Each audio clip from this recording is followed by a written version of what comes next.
presente aquí, de ponerse a responder todas las preguntas.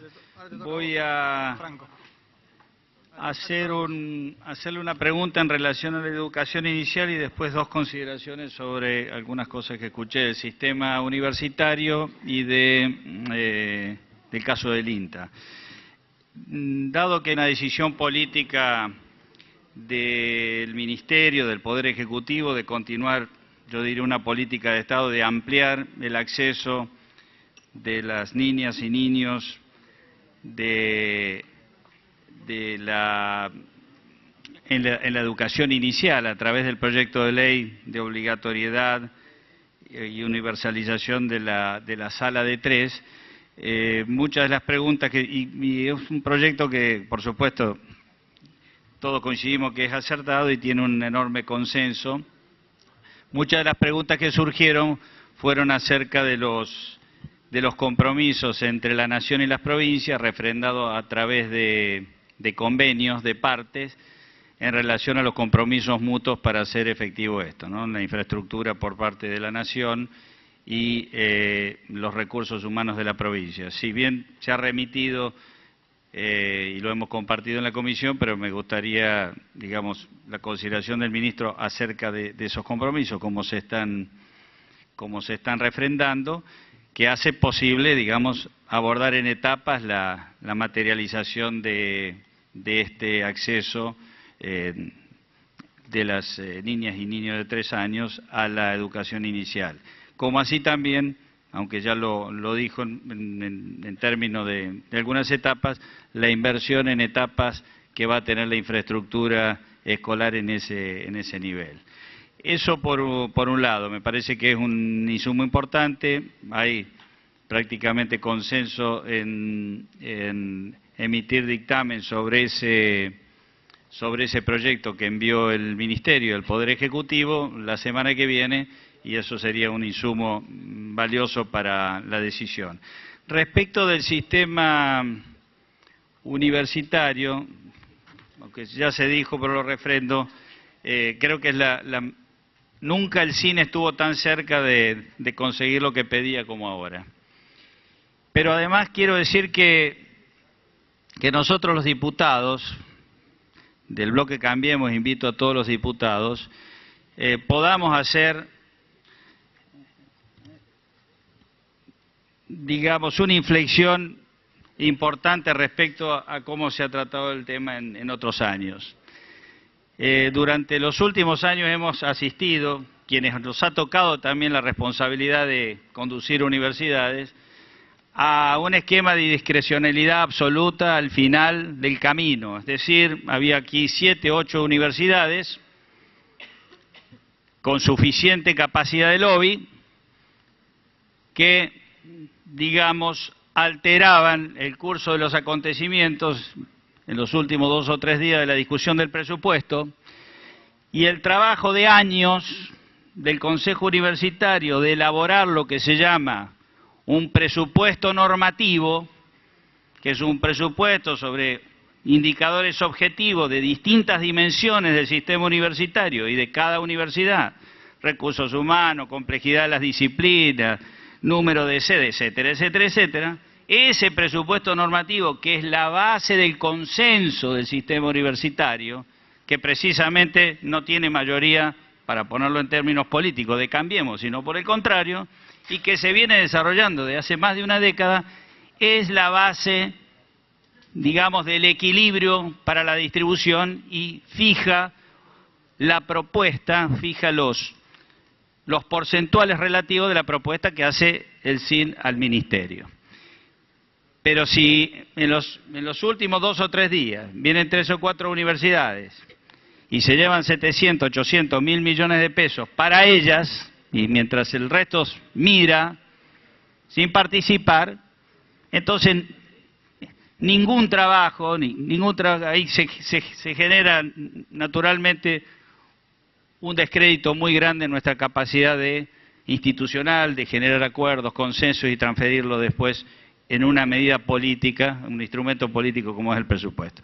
Así que, por supuesto, minimizar esa práctica, si no eliminarla completamente es el objetivo, porque además creemos que es lo mejor. Y un poco los presupuestos que se ven hoy en el sistema universitario y del CIN están referidos a ese presupuesto normativo que sería el ideal.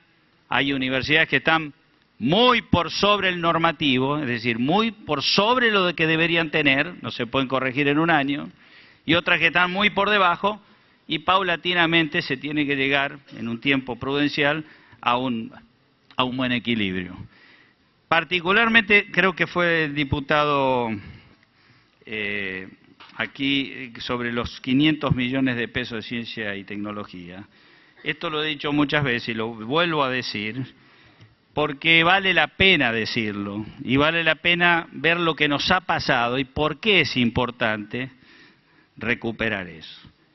En el año 1995, la función ciencia y tecnología de las universidades nacionales, que es el presupuesto autónomo de las universidades para realizar su tarea de investigación científica, de promoción de nuevos investigadores, en 1995 era el 3,4% del total del presupuesto universitario.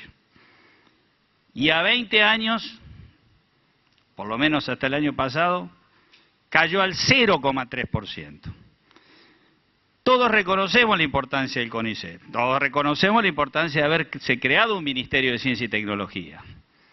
Pero los recursos humanos para el CONICET, para todos los proyectos estratégicos de ciencia y tecnología, se forman en las universidades.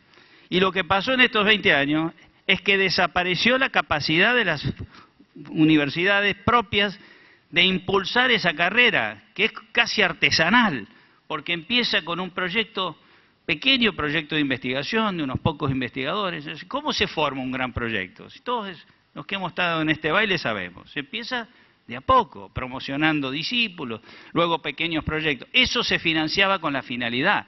Y la prueba más palmaria de la importancia de esa inversión fue que cuando hubo una decisión acertada del gobierno anterior de jerarquizar al Ministerio de Ciencia, a la Ciencia y la Tecnología con un ministerio, y del CONICET de promover nuevas becas, el sistema pudo reaccionar porque había una capacidad instalada en las universidades, producto del trabajo de años anteriores donde no había un claro rumbo de política científica, pero sí las universidades seguían invirtiendo en formar nuevos investigadores, grupos que muchas veces tienen que ver no con las prioridades las grandes líneas estratégicas del país, sino con realidades locales y regionales, que es muy importante que sean atendidas. Así que lo celebramos, sabemos que es mucho más lo que se necesita, porque eso es recuperar autonomía universitaria, donde no le dice ningún ministro ni ninguna asociación con una empresa, que no está mal, que es un insumo más,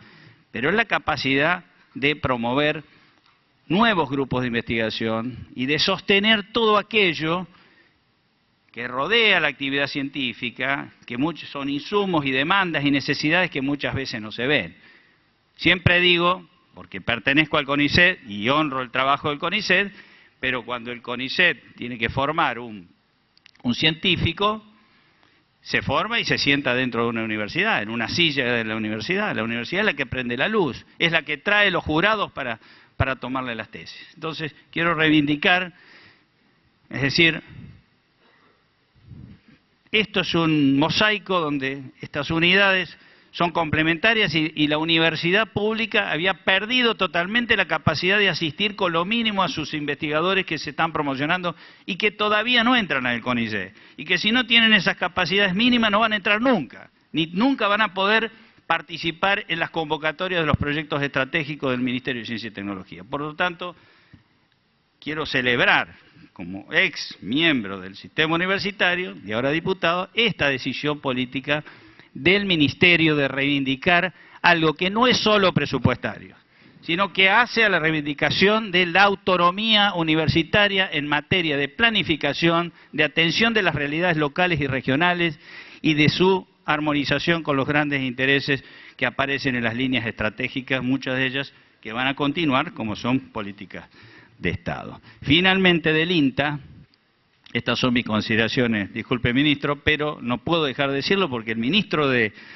Agricultura estuvo en mi provincia ayer, le hicimos los diputados provinciales y nacionales esta misma pregunta sobre la misma preocupación sobre el tema del INTA. Y transmito la respuesta, que la podrá dar tranquilamente, que el presupuesto del INTA está hecho sobre la base de garantizar la continuidad de los recursos humanos que trabajan en el INTA. Es más, creo que es una unidad donde prácticamente no ha habido cambios en las plantas, ni en agricultura familiar, ni en todas otras. O sea, el presupuesto está hecho sobre la base de garantizar que los que trabajan sigan trabajando, que los proyectos de investigación que están sigan adelante. No se va a cerrar ningún proyecto de investigación. Y que los proyectos de extensión de INTA, que son muy importantes, también sigan adelante. ¿Dónde está el cambio? En la política de planificación de las obras de infraestructura, que como todo gobierno tiene derecho a reencauzar, a hacer un plan, a priorizar de distinta manera, a ordenar plurianualmente las obras de infraestructura. En eso quiero decir, porque ha habido un trabajo muy, en base digamos, a la inquietud natural que pueden tener todos, que si uno ve que cambia el presupuesto, no será que nos quedamos sin trabajo. Y eso no va a pasar, eso ha sido la palabra del ministro, la quiero como miembro del bloque oficialista y habiéndolo escuchado ayer en mi provincia, en reunión con los dirigentes, transmitir al menos esta visión sobre la temática del INTA. Gracias. Muchas gracias, diputado.